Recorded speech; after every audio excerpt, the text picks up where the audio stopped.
La haula wala quwwata illa billah. Allahumma faqihna fid din wa 'allimna at-ta'wil, amma ba'd. Bagaimana Al-Qur'an menjelaskan tentang perjalanan hidup manusia? Inilah yang akan kita bahas pagi ini, tema kita ibu-ibu. Karena kehidupan kita itu oleh Al-Qur'an digambarkan seperti sebuah proses perjalanan. Dan bagaimana Al-Qur'an menggambarkan perjalanan ini? Mari kita mulai yang pertama di surah nomor 2 ayat yang ke-28. Allah berfirman, "Kaifa takfuruna billah wa kuntum amwatan fa ahyakum tsumma yumitukum tsumma yuhyikum tsumma ilaihi turja'un." Bagaimana kalian akan ingkar kepada Allah padahal kalian tadinya mati? Ini prosesnya sebelum kita hadir di dunia, oleh Al-Quran kita dikatakan apa, Bu? Mati. Kemudian kuhidupkan kalian. Inilah kehidupan kita yang pertama, yang sedang kita jalani, hidup di dunia. Kemudian kumatikan lagi. Setiap orang pasti akan mati. Boleh, Bu? Angkat tangan, siapa yang nggak akan mati? Akan saya foto. Ada, Bu? Nggak ada. Dan setelah mati itu kemudian kubangkitkan kembali, kuhidupkan kembali. Itulah kehidupan akhir. Saya membawa buku, Bu, ada 5. Ini nanti akan saya berikan cuma-cuma ke Bapak Ibu yang mungkin akan memberikan pertanyaan yang kita anggap nilai baik. Ini buku kumpulan tausiah, tapi yang nulis kumpulan pengajian kami, yang nulis salah satu jamaah, mantan menteri istri seorang menteri di era dulu. Beliau sangat rajin sekali sejak beberapa tahun. Nah, ini ada 2, satu kumpulan yang pertama, ini bagian yang kedua. Ini nanti akan kami bagi gratis ke Bapak Ibu yang memberikan pertanyaan yang bagus, atau kalau nggak ada yang nanya, nanti saya yang nanya yang bisa jawab. Hadiahnya bukan sepeda ya Pak, buku aja lah gitu. Kalau sepeda mahal, kira-kira gitu. Nggak wani aku, Bu. Udah buku aja. Baik. Sampai mana tadi, Bu? Ya? Iya. Yang pertama tadi apa? Kita sebelum hadir di dunia itu namanya mati. Kan gitu kan? Maka definisi mati itu diantaranya terpisahnya ruh dan jasad. Sebelum kita hidup di dunia, terlebih dahulu kita hidup di alam arwah. Apa yang kita alami di situ? Sebelum kita hadir di dunia ini, Al-Quran misalnya menginformasikan di surah nomor 7 ayat 172, wa idh akhadha rabbuka min bani adam min dhuhurihim dzurriyyatahum wa ashhadahum ala anfusihim alastu birabbikum qalu bala syahidna an taqulu yaumal qiyamati inna kunna an hadza ghafilin. Mungkin ini belum biasa, kalau kami di Masjid Sunda Kelapa sebulan 2 kali itu biasanya ayatnya ditayangkan di situ, Bu, dibaca bareng-bareng begitu terjemahannya. Tapi karena mungkin ini belum siap, nanti lain kali, kira-kira gitu ya. Tinggal kan komputer ada program Qur'annya kan, yang terjemahannya biasanya itu akan lebih bisa, Ustaz? Bisa. Boleh kalau bisa tayangkan surah 7 172 misalnya. Dan ingatlah ketika Tuhanmu mengambil perjanjian kepada seluruh manusia, anak Adam. Apa isi perjanjiannya, Bu? Sebelum lahir itu kita semuanya janji ditanya oleh Allah, alastu birabbikum, bukankah aku ini Tuhan kalian? Semua manusia menjawab. Semua orang atau semua ruh yang ditanya saat itu menjawab, bala syahidana. Betul Tuhan, Engkau adalah Tuhan kami. Kami bersaksi, kami berjanji bahwa Engkau Tuhan kami. Jadi setiap orang itu sudah janji begitu, Bu. Ada yang ingat gak, Bu? Perjanjian itu ada yang ingat, Pak? Ingat gak, Pak? Enggak. Ada yang ingat, Pak? Enggak ya, alhamdulillah, berarti Bapak sehat lah itu. Karena kalau ingat harus dibawa ke rumah sakit jiwa itu masalah itu. Harus enggak ingat lah itu. Buktinya apa? Bahwa kita sudah teken kontrak itu. Rasulullah SAW kemudian menyebutnya dengan apa yang disebut sebagai fitrah. Sahabat Abu Hurairah radhiyallahu an Mengutip Rasulullah bersabda, kullu mauludin yuladu 'alal fitrah. Setiap anak dalam pandangan Islam lahir dalam keadaan fitrah. Fitrah itu artinya apa? Muslim. Fitrah itu artinya apa? Bertuhan. Itu maksudnya. Buktinya apa? Buktinya dua. Satu, Rasulullah melanjutkan, fa'abawahu, kedua orang tuanya lah, lingkungannya lah yang menjadikan anak itu yang tadinya fitrah Muslim, yuhawwidanihi, jadi Yahudi. Kalau bapak ibunya Yahudi kan anaknya kemudian ketika lahir dididik secara Yahudi, betul kan Bu? Yumajjisanihi, Majusi, yunassironihi, Nasrani, yupremanihi, preman. Oh enggak ya, itu enggak ada. Perhatikan, Rasulullah tidak mengatakan yusallimanihi Islam, enggak. Kenapa? Karena anak itu sudah, meskipun bapak ibunya Yahudi, bahkan meskipun bapak ibunya ateis sekalipun, dalam pandangan agama kita, anak itu Muslim. Maka ketika anak misalnya meninggal sebelum usia baligh, Bapak Ibu, belum usia baligh kok meninggal, 5 tahun, 6 tahun, wafat ya, mati, maka itu menurut Islam anak itu langsung surga, meskipun bapak ibunya kafir. Kenapa? Karena anak itu Muslim. Jadi dalam Islam tidak ada yang disebut dosa warisan, Bapak Ibu. Nggak mengenal istilah dosa warisan. Juga tidak ada istilah anak haram, nggak ada. Meskipun orang tuanya, bapak ibunya misalnya anak itu lahir dari hubungan apa? Gelap. Apal ibu sampai gitu. Ngomongnya gelap kenceng banget gitu. Hubungan gelap gulita ya Bu, gelap banget ya gitu. Anak itu tidak boleh disebut anak haram, nggak boleh. Anak itu tetap anak yang suci. Yang haram siapa Bu? Bapak ibunya, laki perempuan yang hubungan gelap itu, anaknya tetap anak. Maka kita nggak boleh memberi judul anak haram tuh. Apalagi haram jadah, wow, jadah goreng, nggak boleh gitu. Apalagi dalam Islam yang namanya hukum itu tidak disandarkan kepada barang, tapi kepada perbuatan. Saya tanya Bu, daging babi haram atau halal Bu? Halal, halal. Kalau cuma dilihat, oh, haramnya kalau makan. Pisang goreng haram atau halal Pak? Haram kalau nyolong gitu. Ibu nyolong pisang goreng punya penjual itu hukumnya apa? Haram. Jadi ibu makan haram itu. Yang menyebabkan haram apa? Perbuatannya, bukan barangnya.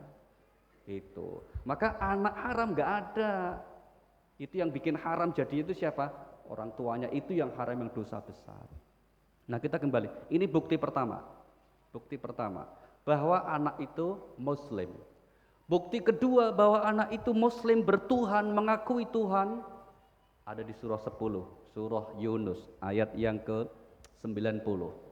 Allah berfirman, wajawazna bi bani Israil al-bahra fa'atba'ahum fir'aun wa junuduhu baghyan wa 'adwa hatta idza adrakahu al-gharq qala amantu annahu la ilaha illa alladhi amanat bihi banu Israil wa ana minal muslimin. Ya udah, belum muncul enggak apa-apa, saya baca lagi. Maka kami selamatkan Bani Israel dari kejaran Fir'aun. Dan Fir'aun mengikuti, ini ayat cerita tentang Bani Israel yang keluar dari Mesir dulu Bu. Yang dipimpin Nabi Musa, keluar lari dari Mesir karena mau dibunuh kan, mau dihabisin. Fir'aun terus mengejar dengan bala tentara pasukannya, komando pasukan khususnya Bu. Dikejar, terus kemudian yang terjadi apa? Sampai di pinggir laut, ya kan pengikut Musa akhirnya kan berhenti di pinggir laut kan, akhirnya apa, karena berhenti depannya laut, Nabi Musa diwahyukan untuk memukulkan tongkatnya, terbukalah laut, mereka lewat Bu. Fa'atsba'ahum, Fir'aun yang sudah kelihatan dari belakang mengikuti mereka. Nah setelah mengikuti, Bani Israel dan Musa sudah lewat, Fir'aun masih di belakangnya, berarti di tengah lautan yang terbelah itu kan Bu, Allah satukan kemudian laut itu. Tenggelamlah Fir'aun beserta pasukannya. Nah, ayat ini menggambarkan ketika Fir'aun hendak mati sakaratul maut, Bu, dia katakan apa? Saya beriman kepada Tuhannya Bani Israel, Tuhannya Musa, yaitu Allah. Dan saya termasuk orang Muslim. Ayatnya mengatakan begitu, Bu. Hatta idza adraka qala amantu annahu la ilaha illalladzi amanat bihi Bani Israel wa ana minal muslimin.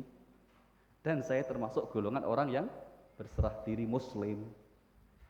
Pertanyaannya, Fir'aun yang ngajari siapa, Bu? Wong ketika hidup ngaku diri sebagai Tuhan, ana rabbukumul a'la, ya kan? Kok tiba-tiba ketika mau mati dia beriman dan ngaku Muslim? Yang ngajari siapa? Fitrahnya. Seperti ayat pertama tadi, yaitu fitrah yang dulu pernah dia tekan kontrak sama Allah. Istilahnya apa? Programnya, Bu. Itu nggak bisa di-delete itu, Bu. Nggak bisa dihapus program itu. Tapi apa? Apakah tobat Fir'aun diterima? Tidak. Nasi sudah menjadi bubur. Tobat sudah terlambat, nggak ada kesempatannya. Nih, yang pertama. Jadi semua dalam pan Islam itu kita ini Muslim, Bu. Kita ini beriman. Seluruh manusia sebetulnya pada mulanya mereka semuanya Muslim dan beriman. Kalau toh kemudian mengingkari, kata Al-Quran sebabnya apa? Dua sebab kenapa manusia itu mengingkari kemuslimannya. Nomor satu apa? Surahnya 27, maaf, ayat yang ke-14 surah An-Naml, Allah katakan wajahadu biha wastaiqanatha anfusuhum dzulma wa 'uluwa. Mereka mengingkari karena kezoliman dan kesombongannya. Jadi orang-orang itu akhirnya ketika sudah dewasa ingkar itu karena apa? Zolim dan sombong sekali, Bu. Kayak itu Fir'aun itu. Jadi kalau orang sekarang nggak ngakui Tuhan, nggak mau Muslim, itu karena dua faktor. Karena zalim, beraniaya kepada diri sendiri, dan kesombongan.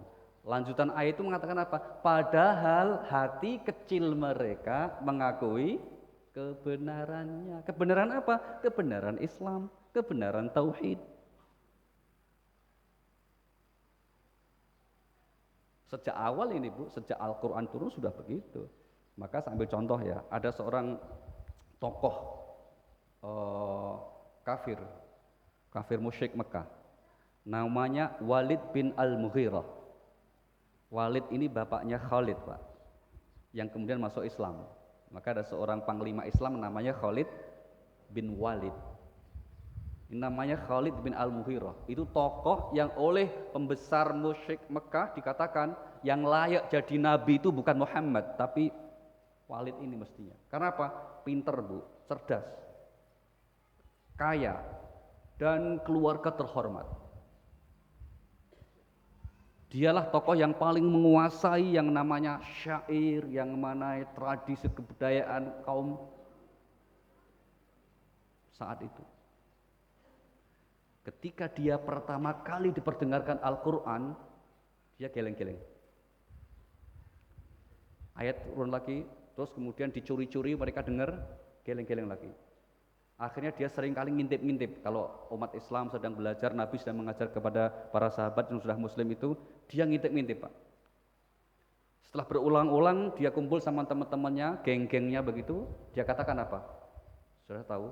Di antara kalian yang paling paham syair saya, yang paling ngerti syair itu saya. Dan saya sangat yakin yang dibaca Muhammad itu bukan syair, itu bukan karya manusia. Karena kalau karya manusia aku paham semua. Oh, mereka pada terperangah semua, Bu. Oh, berarti benar dia nabi ya? Tunggu dulu, kata dia. Ini pasti sihir. Oh. Padahal tadi yang ngaku, Pak, ini bukan syair, ini bukan karya orang. Satu langkah lagi, dia mengatakan ini dari Allah. Maka Nabi Muhammad nabi gitu kan. Tapi karena mereka zalim dan sombong, nggak ngaku itu. Maka akhirnya apa? Terperosok mengakui apa? Ini pasti sihir. Bukti yang pertama. Maka Bapak Ibu, sebetulnya kita menjadi seorang muslim itu hanya melanjutkan dari apa yang pernah kita ikrarkan dulu di hadapan Allah Subhanahu wa taala. Baik, kita teruskan sekarang perjalanannya. Perjalanan berikutnya yaitu episode yang oleh surah 2 ayat 28 tadi kita kemudian masuk ke kehidupan yang pertama, kehidupan dunia. Kapan kehidupan dunia dimulai? Ketika ruh ditiupkan ke dalam rahim ibu kita. Ruh ketemu jasad yang menurut hadis sahih itu dilakukan pada usia kandungan berapa bulan, Bu? 4 bulan. Maka biasanya kalau 4 bulan yang hamil kan ada acara ya, Bu ya. Acara apa, Bu? 4 bulanan, undang anak yatim, undang tim sholawat, gitu kan, Bu ya? Enggak apa-apa, bagus saja, enggak masalah. Wong isinya doa untuk mendoakan ibu dan janin yang dikandung supaya jadi bayi kan bagus saja. Yang enggak baik kalau ibu lagi 4 bulanan ngundang goyang dombreng, nah itu enggak baik itu. Tujuannya enggak bagus. Disitulah kehidupan dunia mulai. Ditiupkan roh. Surah 16 ayat 78 diantaranya Allah informasikan, wallahu akhrajakum min butuni ummahatikum la ta'lamuna syai'a wa ja'ala lakum sam'a wal absara wal af'idata la'allakum tashkurun. Dan Allah yang mengeluarkan kamu dari perut ibumu dan dia menjadikan nomor satu apa, Bu? Pendengaran. Kemudian apa? Penglihatan. Kemudian apa? Hati atau pikiran. Kenapa ayat menyebut pendengaran pertama, Pak?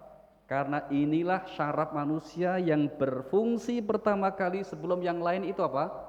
Pendengaran, Bu. Maka sejak di rahim ibunya itu anak sudah dengar, Bu.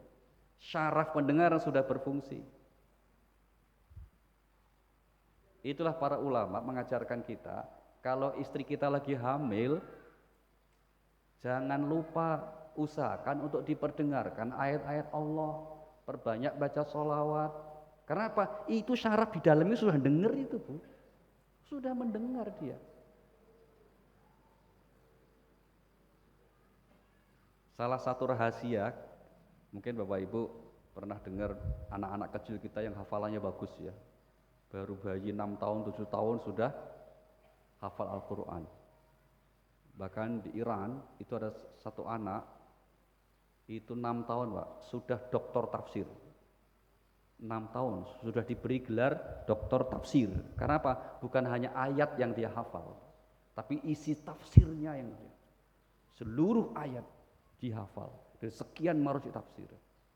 Setelah kemudian ditelusuri apa sih rahasianya kok anak bisa begitu? Ternyata apa? Ini bapak ibunya kebetulan hafidhah. Jadi kalau mereka ngobrol setiap saat, Bu, itu ngobrolnya itu pakai Al-Quran. Jadi ngomong tuh ngomong Al-Quran gitu. Kan tema-tema Al-Quran banyak sekali di Al-Quran itu kan. Misalnya kalau menyuruh atau meminta tolong, ya dia pakai ayat. Dan nyambung karena sama-sama gitu. Setiap saat gitu. Maka artinya apa? Sudah berfungsi itu pendengaran. Bahkan ada yang mengajarkan kalau istri lagi hamil, Pak, itu ambil kertas, koran, digulung, baca ayatnya dipakai ini. Ditaruh di perut ibu.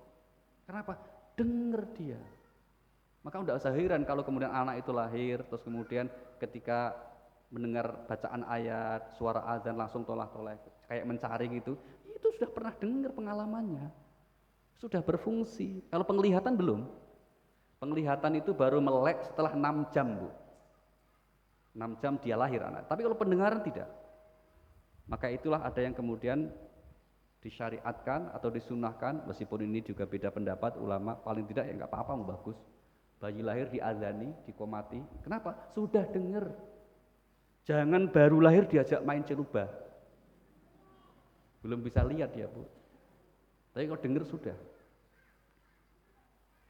Maka mohon maaf kalau anak kita masih kecil, usia pertumbuhan syaraf, saya selalu mengatakan kepada orang tua yang masih punya kecil, hukumnya haram atau dosa atau hindarilah untuk mengatakan 3 hal. Satu apa? Jangan marah, Bu, sama anak. Masih kecil dulu. Kadang orang tua kadang marah, anaknya misalnya agak sedikit lari-lari, marahin, kamu nakal, anak siapa kamu? Dulu lupa, anak sendiri lupa gitu. Gak boleh begitu Bu. Anak sendiri kok lupa. Namanya anak Bu, lari-lari itu biasa. Tapi di masjid ganggu orang, enggak kalau enggak berlebihan kok. Ibunya lari-lari itu masalah gitu loh Bu itu. Anaknya enggak apa-apa. Maka sering saya sampaikan nih Pak untuk bapak-bapak, teman-teman yang DKM pengurus masjid, agar masjid itu ramah terhadap anak. Jangan diusir-usir. Tolong Pak, anaknya enggak boleh diajak ke masjid Pak. Kenapa Pak? Mengganggu kekhusyuan. Gayanya itu kayak khusyuk gitu loh Pak, kira-kira gitu. Yang enggak boleh itu kalau berlebihan. Berlebihan cerewetnya, berlebihan kemana-mana itu enggak boleh. Asal dijaga baik-baik saja. Jangan seperti kasus di dekat kami di Pamulang sana, emang berlebihan Bu. Itu sholat Jumat bubar. Jumatan lo bubar. Gara-gara apa? Imamnya lagi mimpin sholat Bu. Ghairil maghdubi alaihim waladdallin. Di belakang itu ada anak kecil yang meletup. Semuanya bilang apa? Ya mesti makmumnya bilangnya apa? Amin. Imamnya ketawa Bu. Langsung dekat-dekat mik, maaf ya, sholatnya diulang. Situ yang batal kok ngajak-ngajak ngulang, nggak boleh itu. Nah itu berlebihan namanya itu. Nggak boleh ya kayak gitu. Nggak boleh seperti itu. Awas aja. Ingetin nanti anaknya jangan bilang gitu ya. Iya Jumatan itu semuanya bilang apa? Itu episode kehidupan dunia dimulai Bu. Maka mohon anak-anak kecil kita, kalau Bapak Ibu masih punya anak kecil di bawah 5 tahun, nggak apa-apa, diajak ke masjid, itu yang baik-baik, jangan suka dimarahi, ucapkanlah kalimat yang benar, kata Allah kan begitu. Wal yakhshal ladzina law taraku min khalfihim dzurriyyatan 'afan khafu 'alaihim falyattaqullah wal yaqulu qawlan sadida. Surah 4 ayat 9. Hendaklah orang tua itu takut kepada anaknya lemah akalnya, lemah kesejahteraannya, maka dia apa? Hendaklah bertakwa kepada Allah dan mengucapkan kalimat yang benar. Jadi jangan bohong Ibu sama anak, meskipun dia masih kecil, ngerti dia Bu. Kadang orang tua bohong Pak, terutama ibunya kalau masih kecil itu 3 tahun, 4 tahun susah tidur, lampu dimatikan, langsung dibohongin, bubuk enggak, hantu loh, hantu. Itu dosanya 3 loh Bu, tahu enggak Bu? Dosa yang begitu 3. 1 dosa nakut-nakutin, yang kedua dosa bohong, yang ketiga dosa mengfitnah hantu. Loh, salah ya hantu ki apa kok difitnah gitu. Itu kalau denger itu jawab tuh, salah gue ini apa kok difitnah-fitnah, itu enggak boleh gitu. Oke, baik. Lanjut. Begitu sudah lahir manusia dari anak-anak menjalani kehidupannya secara fisik, Allah menggambarkan apa? Dalam surah 30 ayat 54, Allahul ladzi khalaqakum min dha'fin, thumma ja'ala min ba'di dha'fin quwwah, thumma ja'ala min ba'di quwwatin dha'fan wa syaibah, yakhluqu ma yasha' wa huwal 'alimul qadir. Allah yang menciptakan kamu dalam keadaan lemah. Lemah itu artinya apa, Bu? Bayi, anak-anak. Kemudian kuat, artinya apa? Dewasa. Dan kemudian apa? Lemah kembali dan beruban. Lemah kembali dan beruban. Ini maksudnya apa ini? S3. Sampun sepuh sekali. Sangat tua. Ini disebutnya apa? Lemah dan beruban. Untuk membedakan dengan lemah yang pertama. Kalau yang pertama kan bayi. Lemah kedua itu sangat sepuh, berarti lemah. Itu suka ndak suka pasti akan dialami setiap orang begitu Pak. Maka orang ndak boleh menyombongkan fisiknya, mentang-mentang cantik. Ya, saking cantiknya loh Bu. Orang itu disebut cantik, maaf Bu, usia berapa sampai berapa sih? Disebut peak performance-nya itu berapa sampai berapa Bu? Dari berapa sampai berapa?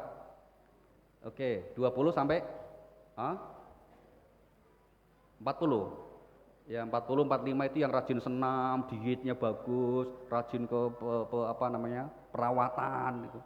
Tapi kira-kira sudah 60, 65 gitu Bu. Ya kan? Apa yang terjadi kemudian? Sudah, orang suka enggak suka akhirnya menjadi tuh lemah, Bu. Maka kalau ada suami suka bohong sama istri itu, bilang sama istrinya itu, Bu, tambah muda Bu, bohong itu, mana ada orang tambah muda. Yang ada ya orang makin hari makin mana ada tambah muda. Pakai rumus apa? Enggak ada. Tapi seringkali orang bilang gitu kan, tambah muda Bu. Ngerayi ya Pak ya.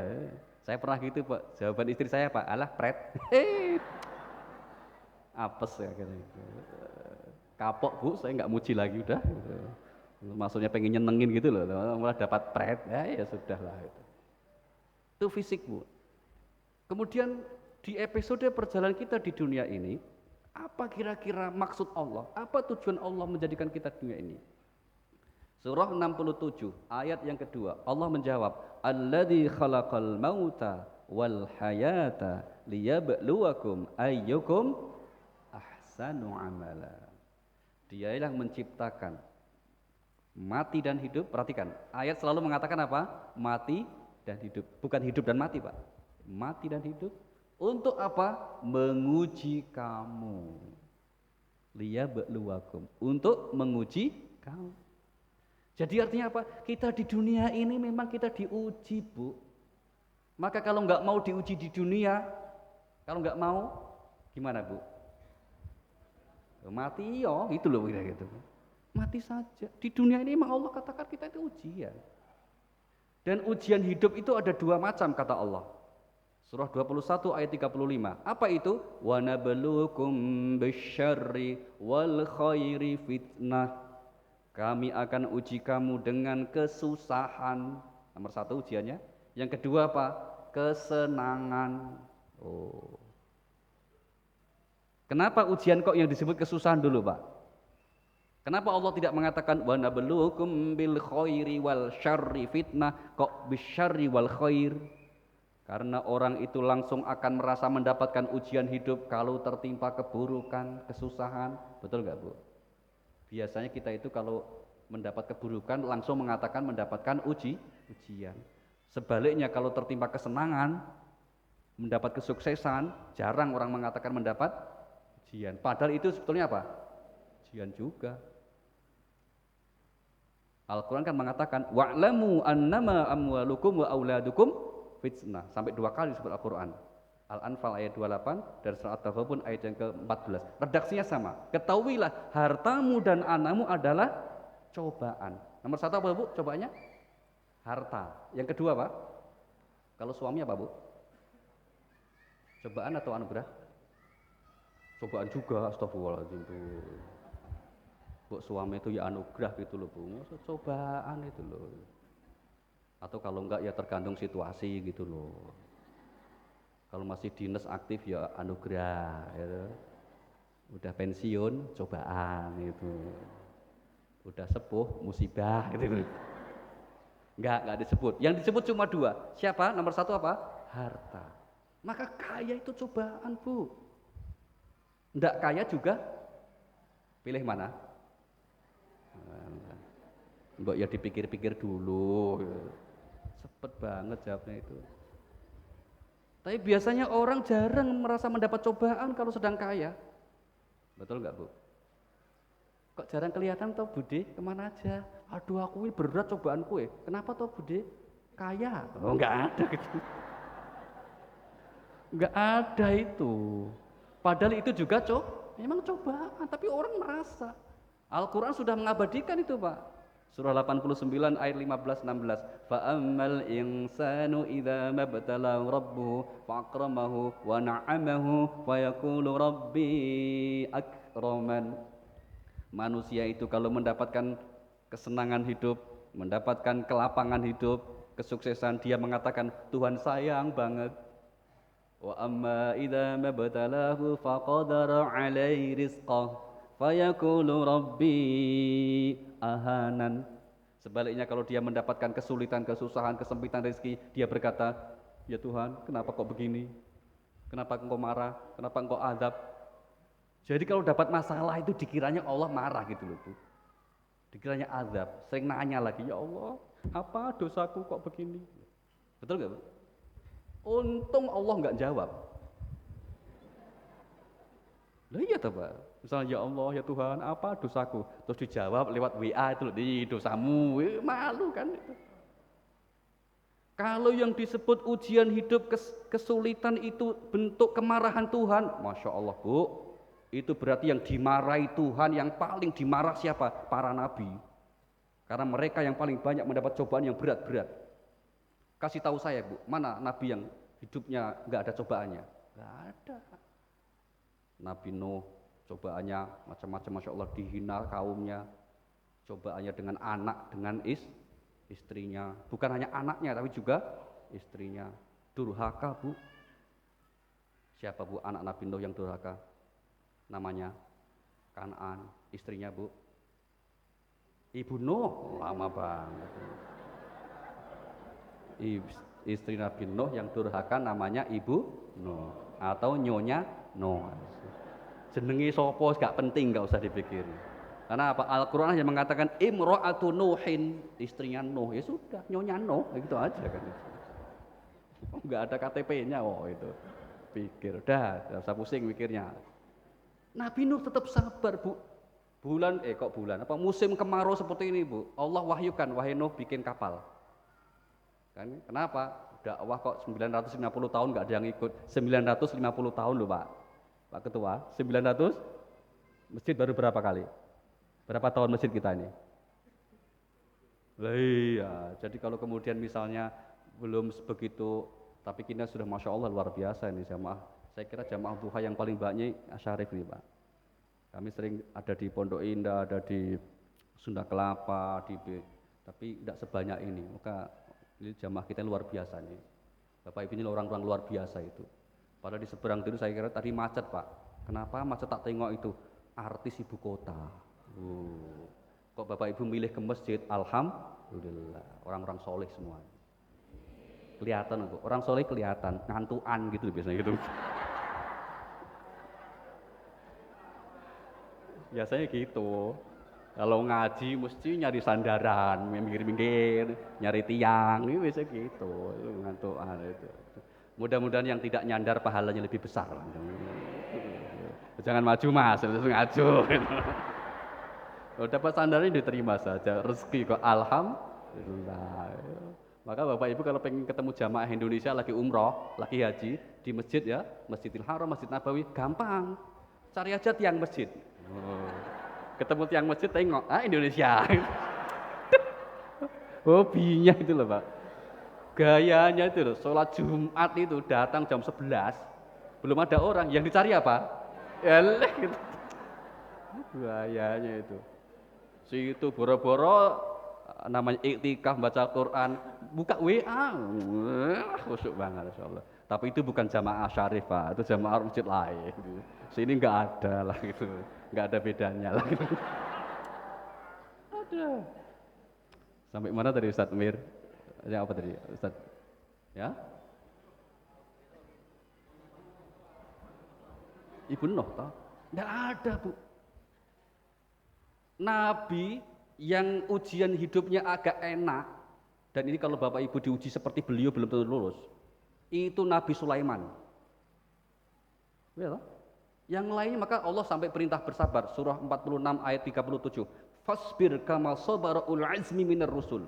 Bersabarlah kalian seperti sabarnya para ulul azmi itu, Rasul. Siapa? Nabi Nuh, Nabi Ibrahim, Nabi Musa, Nabi Isa, Nabi Muhammad sallallahu alaihi wasallam. Berat-berat. Nabi yang ujian hidupnya agak enak siapa berarti Pak? Sulaiman. Beliau kaya raya, raja, pinter, saking pinternya binatang pun dia ngerti bahasanya. Betul nggak Bu? Pas sama pasukannya lewat, ada semut ngobrol toh, Ratu Semut bilang itu, Nabi Sulaiman senyum, waduh, kedengeran omongannya, paham. Coba kalau ibu paham bahasa binatang, nggak bisa tidur Bu. Mau tidur denger tikus di atas ngobrol ya toh. Cicak ngobrol sama temennya, nggak bisa tidur.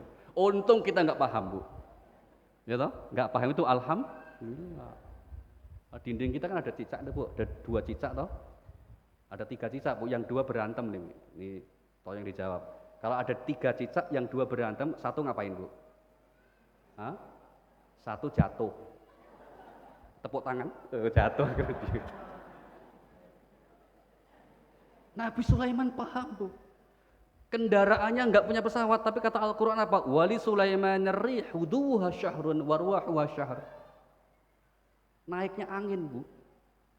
Kerajaannya nggak bisa ditandingi orang sampai hari kiamat. Kerajaan Sulaiman. Kenapa? Karena yang membangun infrastruktur kerajaan Sulaiman itu siapa? Kontraktornya siapa? Jin. I'malu ala Dawud syukra. Kontraktornya siapa, Bu? Jin. Tapi di ayat nggak dijelaskan apakah pakai tender atau enggak jelasin, Bu itu. Jin. Bisa. Maka ada teori yang mengatakan, mohon maaf, itu Candi Borobudur di Magelang, Bu, konon yang bangun Nabi Sulaiman. Selesai bangun Borobudur, beliau kembali ke Palestina, ke Yerusalem. Sebelum kembali, beliau mampir ke daerah Jogja, Bu. Daerah itu kemudian diberi nama Sleman. Wow. Itu diambil dari Sulaiman. Wow. Loh, ini serius ini. Boleh setuju, boleh tidak. Kalau setuju gendeng lah. Gitu.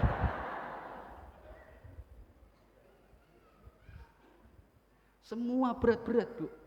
Berat-berat ujian hidup itu. Maka apa? Di dunia ini tempat ujian. Jangan pernah mau kalau orang pengen nggak diuji ya. Nah, ujian itu dua macam itu. Bagaimana supaya kita lulus ujian di kehidupan fase dunia ini? Rumusnya 3, Bu. Rumusnya 3. Agar kita lulus dengan ujian atau kita menjadi lolos dengan baik ujian hidup kita. Nomor 1 apa? Yakinilah. Tidak ada satupun yang menimpa kita kecuali atas izin. Ma asaba min musibatin illa biiznillah. Wa may yu'min billahi yahdi qalbah. Surah 64 ayat 11. Tidak ada satupun musibah yang menimpa kecuali atas izin Allah. Ayat ini mengatakan tidak ada satupun musibah. Berarti apa? Semua. Allah tidak berfirman musibah itu karena izinku. Enggak. Kalau seandainya bunyi ayatnya begitu Bapak Ibu, boleh jadi ada musibah yang terjadi bukan karena izin Allah. Kalau saya bilang misalnya, saya bekerja dengan Ustadz Amir, itu tidak menutup kemungkinan saya bekerja dengan yang lain. Tapi kalau saya katakan saya tidak bekerja dengan siapapun, kecuali dengan Ustadz Amir, berarti apa? Hanya kepada beliau. Nah, Allah juga berfirman, tidak ada satupun musibah yang terjadi kecuali atas izin. Maka apa? Semua yang menimpa kita itu terjadi karena izinnya. Bahkan di ayat yang lain surah 6 ayat 59 Allah berfirman apa? Wa ma tasqutu min waraqatin illa ya'lamuha. Tidak ada sehelai daun pun yang gugur kecuali diketahuinya. Diurus Bu oleh Allah. Artinya apa ini? Tidak ada yang lewat. Maka orang kalau tertimpa musibah, semestinya dia bisa merespon dengan cara yang benar, dengan cara yang bijak, yaitu apa? Sabar. Yakinlah semua terjadi karena izin Allah. Nih, jangan cari kambing hitam, kasihan kambing hitam tuh Bu.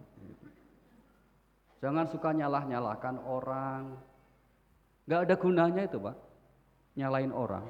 Meskipun faktanya bahwa orang itu salah, iya.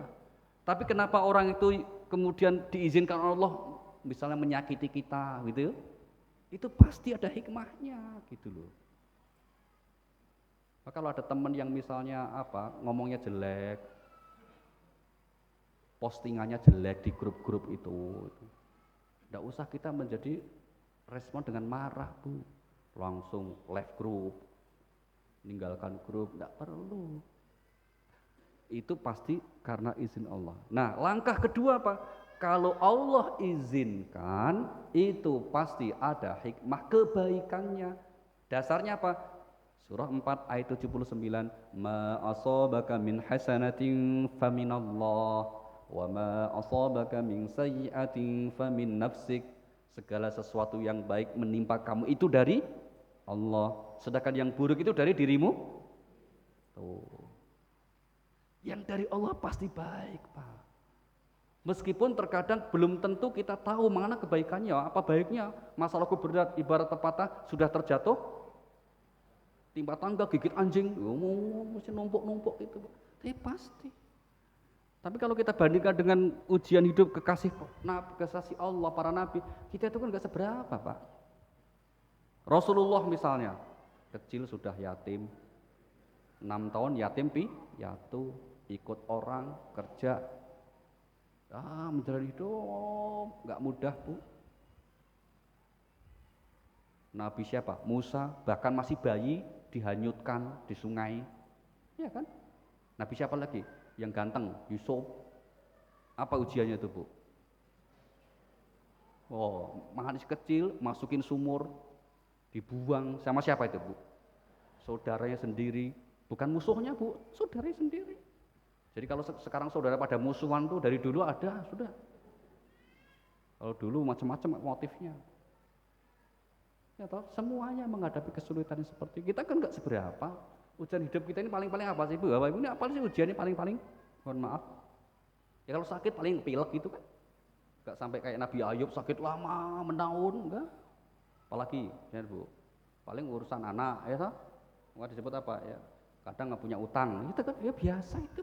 Wong emang ujiannya juga Kak, hartamu dan anakmu, cobaan. Berarti apa? Kecil itu, Bu.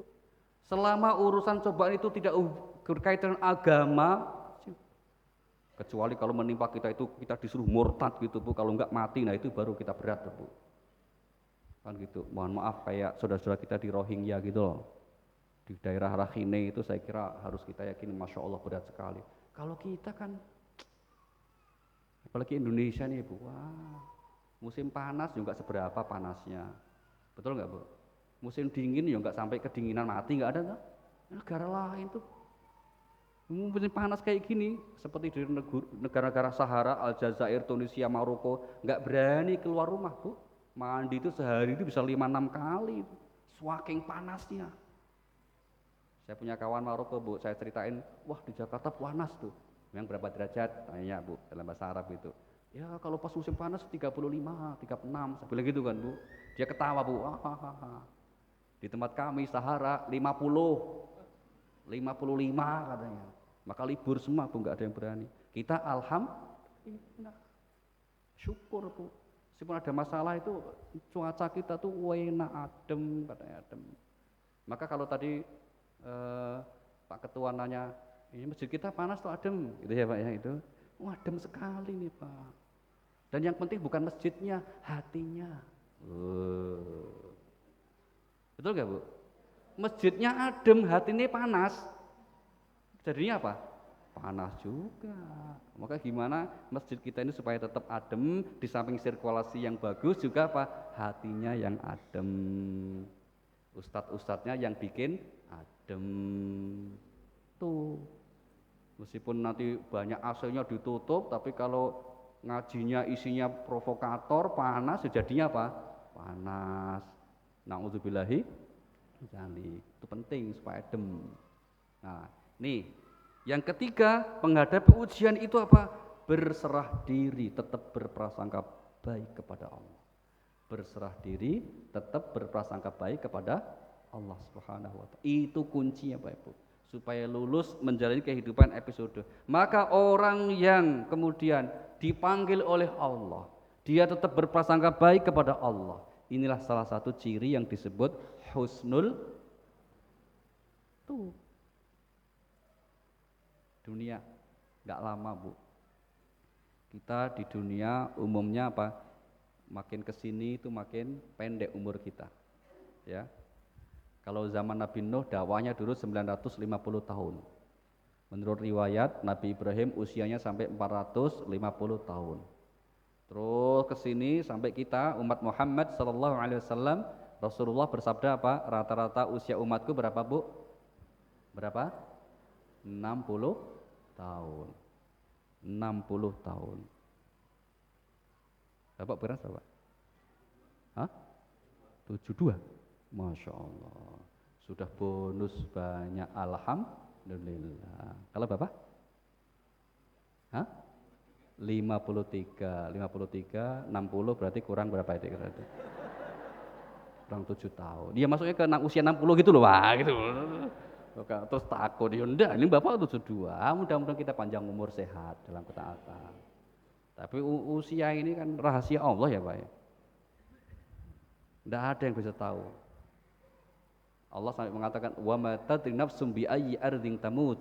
Kamu tidak tahu di bumi mana kamu akan meninggal. Tidak tahu. Coba Bapak Ibu kalau perhatikan ya. Ini kan seminggu terakhir ini kan ada berita heboh ya. Yang suami istri yang pedagang garmen itu loh Bu, yang dibunuh dibungkus bed cover itu loh. Itu kan mohon maaf, ketua masjid Bu, pengurus masjid. Itu dibunuh habis ngimamin di masjidnya. Istrinya ikut jamaah masih pakai mukena Bu, dibentur-benturin meninggal akhirnya. Kenapa? Merampok kekerasan. Siapa yang merampok? Mantan karyawannya. Sudah 20 tahun lebih dia ikut jadi karyawannya Bu. Gara-gara hanya masalah apa? Duit, nggak dikasih pesangon, tega. Nah kita mungkin merasa ya Allah kok Tuhan nggak adil, orang baik kok matinya kayak gitu kan? Maka perhatikan Ibu, yang namanya husnul khotimah, su'ul khotimah, nggak ada hubungannya dengan proses meninggal. Orang meninggal yang dibunuh, meninggal di medan perang, kecelakaan atau bencana alam, jangan dibilang su'ul khotimah, belum tentu. Kalau dia orang baik, selama ini baik, insya Allah matinya seperti apapun juga husnul. Sebaliknya orang yang meninggal dengan tenang di Mount Elizabeth Singapura, misalnya kira-kira gitu, belum tentu husnul khatimah. Kalau selama hidupnya dia durhaka, ya tetap su'ul khatimah. Karena apa? Meninggal baik atau buruk itu bukan dilihat dari prosesnya. Mari kita buktikan. Sahabat Nabi, ada 10 sahabat yang dikatakan oleh Rasulullah mubasyaratan ilal jannah, langsung masuk surga tanpa hisab. 10 itu yang meninggalnya wajar, sepuh, sakit, wafat. Cuma 1, Abu Bakar As-Siddiq radhiyallahu anhu. Yang lainnya, Masya Allah, Umar meninggal Bu, ditusuk ketika sholat subuh, infeksi lama, wafat. Utsman bin Affan radhiyallahu anhu, beliau meninggalnya gimana? Tahu nggak Pak? Jadi khalifah, sedang didemo oleh umat, jadi yang demo umat Islam juga saat itu Bu. Demonstrasi Bu, nuntut, ya kan? Beliau pegang Al-Quran, karena zaman Utsman Al-Quran sudah dicetak Bu, pegang tangan kanan, tangan kirinya megang surah tuntutan dari demonstran dibaca gitu. Ada yang nggak sabar Bu, dipenggal lehernya. Bayangkan, sahabat Utsman, menantu Nabi, 2 putri Nabi itu dinikahi oleh sahabat Utsman. Ruqayyah wafat, nikah lagi, Ummul Qasim wafat lagi. Yang meninggalnya dibunuh juga. Yang keempat siapa? Sahabat siapa? Khalifah keempat. Ali bin Abi Thalib, Ali Nurdin, Ali bin Abi Thalib. Ali bin Abi Thalib. Meninggalnya Pak lagi sholat subuh Pak. Siapa yang bunuh itu? Ibnu Muljim atau Ibnu Muljam. Lagi sholat subuh, jamaah subuh loh Pak, mimpin jadi imam, diincer. Ibnu Muljim, mohon maaf ini rahasia sebenarnya Bu, rahasia ini. Seorang yang hafizul Quran, hafal Quran, malam tahajud, siang puasa, tapi kenapa kok sikapnya keras begitu? Dulu zaman sahabat Umar, Ibnu Muljim termasuk yang diutus ke Mesir untuk jadi guru qori Al-Quran di Mesir. Maka beliau oleh sejarah dikatakan sebagai kelompok Khawarij, kelompok yang keluar dari barisan yang utama hanya gara-gara perbedaan masalah politik sedikit Bu. Maka hati-hati Bapak Ibu, kalau urusannya politik itu keras sekali, mohon berhati-hati. Itu bukan baru, sejak zaman dulu. Seorang namanya Ibnu Muljim pun yang begitu kualifikasinya, tega membunuh sahabat Nabi, menantu Nabi, ponakan Nabi. Maka mohon hati-hati kita. Artinya apa? Artinya memahami agama itu tidak boleh kemudian sepotong-sepotong, tidak boleh kemudian yang menimbulkan kita untuk mudah sekali menimbulkan permusuhan, perpecahan, hati-hati. Dan lain-lain. Kita tidak tahu. Maka kemudian dalam konteks itu kita ingin mengatakan rahasia supaya kita dipanggil oleh Allah dalam keadaan husnul khatimah itu apa? Istiqamah. Istiqamah. Innal ladzina qalu rabbuna Allah tsumma istaqamu fala khaufun 'alaihim wala hum yahzanun. 46 ayat yang ke-13. Sesungguhnya orang-orang yang menyatakan Allah sebagai Tuhannya, Rabbnya, Kemudian dia istiqamah. Kata Allah apa? Tidak akan ada kekhawatiran dan kesedihan. Tidak khawatir ngadepin sakaratul maut, ngadepin alam kubur, ngadepin akhirat, tidak khawatir, tidak takut. Juga tidak sedih hati ninggalin keluarganya. Kuncinya apa? Istiqamah. Istiqamah apa ya, Bu? Ya, konsisten dalam kebaikan. Kurang itu, Bu. Kalau konsisten dalam keburukan jangan dibilang istiqomah. Itu orang kok pelit kok istiqomah ya? Oh, nggak boleh. Untuk pelit nggak boleh dibilang istiqomah. Istiqomah itu untuk kebaikan. Bukan nama ormas juga, Bu. Karena di Jaksel itu ada nama ormas. Itu istiqomah itu singkatan, Bu. Istiqomah, ikatan suami takut kalau istri di rumah. Oh, bukan itu maksudnya. Tapi konsisten dalam kebaikan selalu. Jangan dicatat loh, Bu. Ini dicatat yang gede, jangan. Oh. Singkatan tadi kok malah dicatat itu, bukan ayatnya. Itu husnul khotimah. Dan setelah orang dipanggil Allah, perjalanan selanjutnya manusia akan menuju yang disebut alam barzah. Sampai jam berapa, Ustaz? Udah habis belum? Ya, berapa menit lagi? Ya. Ya. Nah, jam 10 apa aja. Ini mau kondangan kok, Pak. Ini 15 ya. Nanti tanya jawab 15 menit ya. 10 menit lagi, Bu. Alam barzah. Barzah artinya apa, Bu? Pembatas. Surah 23 ayat 99 100 itu mengatakan wa mi waraihim barzakhun ila yaumi ba'atsun. Orang kalau sudah meninggal mereka tinggal di alam barzah, pembatas. Maksudnya apa? Pembatas antara kehidupan dunia dan kehidupan akhirat. Jadi yang meninggal tubuh enggak lagi di dunia ini, tapi juga belum ke akhirat. Di mana itu, Pak? Ya enggak tahu saya, belum pengalaman no gitu. Yang pengalaman juga enggak ada yang pulang, Pak. Maka enggak usah nanya gitu loh. Apa di kuburan, Pak? Enggak, kuburan itu tempat ditanamnya jasad. Bukan alam barzah. Ditanamnya jasad kita kalau meninggal itu namanya kuburan. Loh, tapi kalau bukan di situ kenapa kok kalau kita lewat kuburan disuruh salam? Betul kan, Bu? Kalau kita ke ziarah Rasulullah di Raudhah, kita disuruh salam. Ya di dunia ini yang kita ketahui tempat ditanamnya jasad itu. Tidak mungkin kan ibu ke mall, assalamualaikum ya ahlal kubur, ke mall masa gitu. Tidak boleh, tapi ya di tempat itu. Tapi jangan dianggap di bawahnya. Ibu kalau bongkar nggak ketemu siapa-siapa. Ketemunya apa? Tulang. Itu sunnah salam loh, Bu. Salam itu pun ada 3 macam, Bu. Salam. 1, salam yang harus dijawab. Kalau kita salam biasa nih kepada Ibu, assalamualaikum warahmatullahi wabarakatuh. Wajib Ibu jawab. Yang kedua, salam yang tidak boleh dijawab. Salamnya imam mimpin sholat, nggak boleh jawab. Imam mimpin sholat, salam, assalamualaikum, assalamualaikum. Lah belakangnya waalaikumsalam, nggak boleh itu. Itu salam yang tidak boleh dijawab. Yang ketiga, salam yang jawabnya tidak mau kita dengar. Itu jawab salam kepada ahli kubur. Ibu nggak mau kan dengar kan jawabannya? Assalamualaikum ya ahlal kubur. Waalaikumsalam. Mesti ngacir, ngabur gitu. Nggak mau denger pokoknya. Pokoknya yakin dijawab, tapi kita nggak mau denger jawabannya. Langsung lewat gitu kan, Bu? Itu. Nah, itu alam barzah. Jadi ndak ada, Bu, dalam pandangan Islam roh kok gentayangan, nggak ada.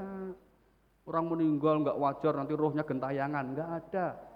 Jadi hantu, nggak ada. Hantu ada, tapi itu bukan roh, jin. Bukan roh orang meninggal. Ini rumah ini kan dulu pemiliknya bunuh diri, Pak.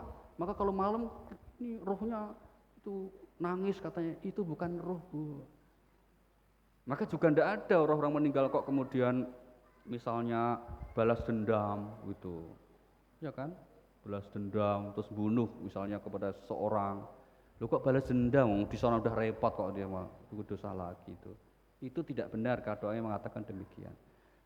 Di alam barzah yang dilakukan apa? Ya tergantung amalnya ketika di dunia. Ada yang meyakini Bu, misalnya apa, alam barzah itu dimulai ketika jenazah dikuburkan. Enggak, keliru itu. Bukan jenazah dikuburkan. Alam barzah dimulai kapan? Ya ketika orang dinyatakan sudah meninggal, itu ruhnya sudah berpindah alam sudah. Mau dikuburin atau enggak ada urusan. Ya toh? Termasuk pertanyaan kubur itu bukan masalah dikubur, Pak.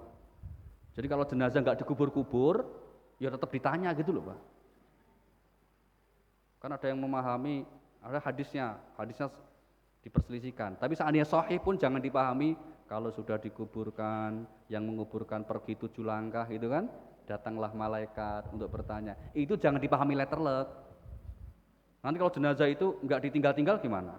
Ditungguin terus dipiketin gitu loh. Udah toh Bu, tinggal yang ikhlas, kasihan nanti gak bisa jawab.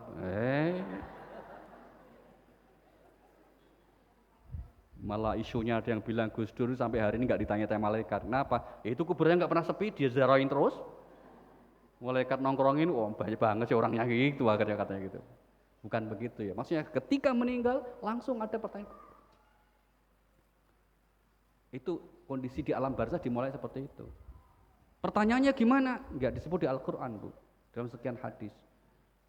Tapi yang pasti menjawab bukan lisan kita. Karena lisan kita sudah terkunci.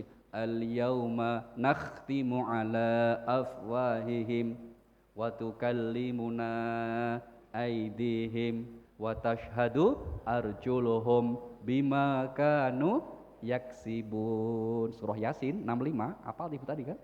Hari itu mulut terkunci, tangan berbicara, kaki kita menjadi saksi. Udah, gak bisa ngelak lagi Bu.